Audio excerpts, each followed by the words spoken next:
Hello बच्चों। आज हम अनुपात का अध्ययन करेंगे। ठीक है, अनुपात को हम इंग्लिश में क्या बोलते हैं? रेशियो बोलते हैं। अब ये जो अनुपात कॉन्सेप्ट है ये आया कहाँ से, हम ये देखेंगे।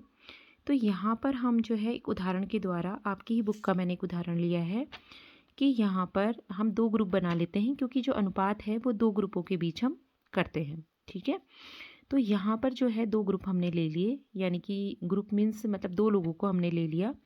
एक सीता ले लिया और एक रीता ले ली। ठीक है, तो इनको किसी काम के लिए हमने एक टास्क दिया, एक कार्य दिया कि आप फूल इकट्ठा करेंगे।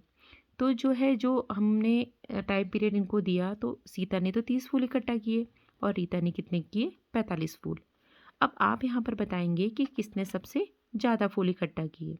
ठीक है, सोचिए ज़रा कि किसने ज़्यादा फूल इकट्ठा किए। साफ पता चल रहा है कि सीता ने जो है कम फूल इकट्ठा किए और रीता ने अधिक। तो यहाँ पर आप देखेंगे कि रीता ने ज़्यादा फूल इकट्ठा किए। रीता ने कितने किए यहाँ पर? 45। ठीक है, और सीता ने कितने किए? 30।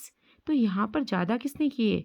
रीता ने किए। अब रीता ने कितने ज़्यादा किए ये निकालने के लिए हम लोग क्या करते हैं, इनको क्या करते हैं? घटा देते हैं। ठीक है, जिसने ज़्यादा किए और जिसने कम किए, और जितना अंतर आया इनके बीच वो क्या हो जाएगा, हमारा ये पता चल जाएगा उससे कि किसने कितना ज़्यादा फूल इकट्ठा किए, मतलब दूसरे से कितने ज़्यादा अधिक किए। तो रीता ने सीता से 15 फूल ज़्यादा इकट्ठा किए, क्योंकि हमने इनको घटा दिया।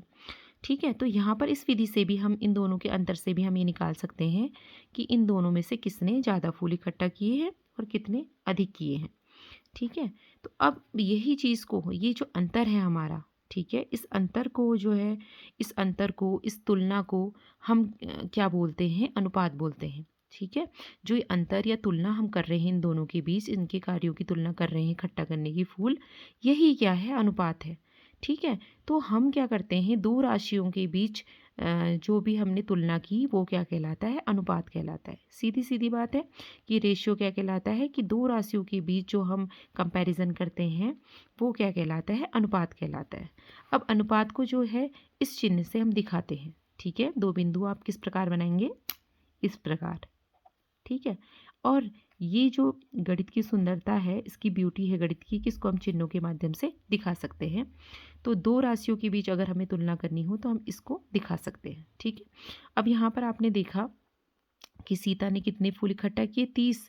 और रीता ने कितने किए? 45। तो हम इसको भाग विधि के द्वारा भी दिखा सकते हैं। अब भाग विधि के द्वारा कैसे? यहाँ पर हमने देखा कि रीता ने 30 किए हैं, रीता ने 45 किए हैं और सीता ने 30। तो हम इसको क्या करेंगे? भाग के रूप में लिख लेंगे। ठीक है, क्योंकि हम क्या कर रहे हैं? इनकी तुलना कर रहे हैं दोनों की। तो इसको 30 इसने किए सीता ने, और इसने कितने किए? 45। अब इसको एक ही राशि से हम क्या करेंगे? डिवाइड करेंगे। ठीक है, इसको हम सरलतम रूप में लिखेंगे इस 30/45 को, ताकि हम पता लगा लें कि कितना अनुपात है इन दोनों के बीच में। तो यहाँ पर 15 दूनी 30, इससे इसको भागा दिया तो 2 आया, 15 से 45 को भागा दिया 3 आया। अभी किसी से भाग नहीं जा रहा है इन दोनों में, एक के अलावा। तो आप ये देखेंगे कि यहाँ पर इन दोनों के बीच कितना अनुपात है? 2:3। यानी कि आपने जो इसने फूल इकट्ठा किए वो कितने किए? 30, और दूसरे ने कितना किया? 45। तो हमने ये क्या करा? 15 से डिवाइड करके इतना निकाल दिया। ठीक है, अगर हमें माना ये अनुपात दिया है और टोटल फूल दिए होते तो हम क्या कर सकते हैं? फिर भी अब इनका ये निकाल सकते हैं कि कितना इसने किया। ठीक है, कितने फूल इसने इकट्ठा किए टोटल दोनों ने मिलके। अलग अलग ऐसे भी निकाल सकते हैं अगर हमें अनुपात दिया हो और कुल मात्रा दी हो। तो यहाँ पर आपने इजीली निकाल लिया कि सीता और रीता के मध्य कितना अनुपात आया? 2:3। और इनके बीच अगर हम ऐसे निकालेंगे, ये जो है बट्टे में हम इनको लिखेंगे, तो इनकी राशियाँ एक समान होनी चाहिए। अब यहाँ पर तो फूल थे, आपने ये तो जो है काउंटेबल चीज़ थी, तो यहाँ पर तो इनकी कोई यूनिट थी नहीं। ठीक है, तो वैसे अनुपात की कोई यूनिट होती भी नहीं है, क्योंकि वो कट जाती है। अगर मीटर में होता है तो मीटर में यहाँ भी होना चाहिए, यहाँ भी होना चाहिए। सेंटीमीटर में है तो सेंटीमीटर में यहाँ भी सेंटीमीटर में होना चाहिए, यहाँ भी, क्योंकि दोनों राशियों ने कटना होता है और उसकी यूनिट कुछ भी नहीं होती, यानी कि इसकी कोई इकाई नहीं होती अनुपात की। तो अनुपात कुछ नहीं है, बस ये क्या है? एक तुलना करने के लिए हमने यहाँ पर एक कॉन्सेप्ट ले लिया, अनुपात। ठीक है, इससे भाग विधि से जो है बेस्ट तरीके से तुलना कर सकते हैं। अब आपकी बुक का मैंने एक उदाहरण और लिया है ताकि आपको बेस्ट तरीके से समझ में आ जाए। यहाँ पर इन्होंने बड़े अच्छे तरीके से ये दिखा रखा है कि एक छिपकली दिखा रखी है और एक ये क्या दिखा रखा है, मगरमच्छ दिखा रखा है। ठीक है, तो यहाँ पर आप देखिए कि घर में जो छिपकली आपकी पाई जाती है वो कह रहा है कि उसकी लंबाई कितनी है, 20 सेंटीमीटर है, और मगरमच्छ की लंबाई कितनी है, 4 मीटर है। ठीक है, अब ये क्या बोल रही है कि मैं तुमसे 5 गुनी लंबी है, छिपकली ने बोला, जैसा कि हम देख रहे हैं यहाँ पर। तो यहाँ पर आपने देखा कि यह बिल्कुल गलत है, छिपकली गलत बोल रही है, क्योंकि छिपकली की लंबाई मगरमच्छ की लंबाई से 5 गुना नहीं हो सकती। ठीक है, यहाँ पर इसने बोला कि मेरी लंबाई कितनी है, 20, और इसकी लंबाई 4 मीटर है, तो इनकी यूनिट क्या है, अलग अलग है। ठीक है, अगर हम इसको सेंटीमीटर में बदल दें तो ये बात कुछ और होगी। अब यहाँ पर आप देखिए, छिपकली की लंबाई मगरमच्छ की लंबाई की 5 गुना नहीं है, तो यहाँ पर हमने देखा कि छिपकली की लंबाई सेंटीमीटर में है और मगरमच्छ की लंबाई मीटर में है, तो हम मीटर को सेंटीमीटर में कन्वर्ट कर देंगे, और ये आसान तरीका है, क्योंकि 1 मीटर बराबर क्या होता है, 100 सेंटीमीटर होता है, तो 4 मीटर बराबर क्या हो जाएगा, 400 सेंटीमीटर।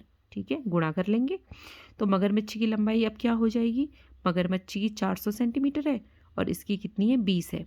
तो यानी कि अगर ये कटेंगे, 20 से हम इसको काटेंगे तो 20 से भागा देंगे तो 20/1 आया, यानी कि 20:1।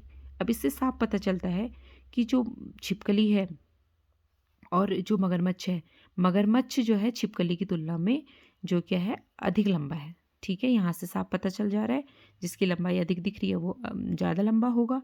अब इनकी तुलना हमने तभी की जब हमको ये पता चला कि इन दोनों की इकाई एक जैसी है। ठीक है, अब लेकिन हमने छिपकली की लंबाई का मगरमच्छ की लंबाई से निकालना है। यहाँ पर तो ये पता चल रहा है ये मगरमच्छ की है और एक छिपकली की है।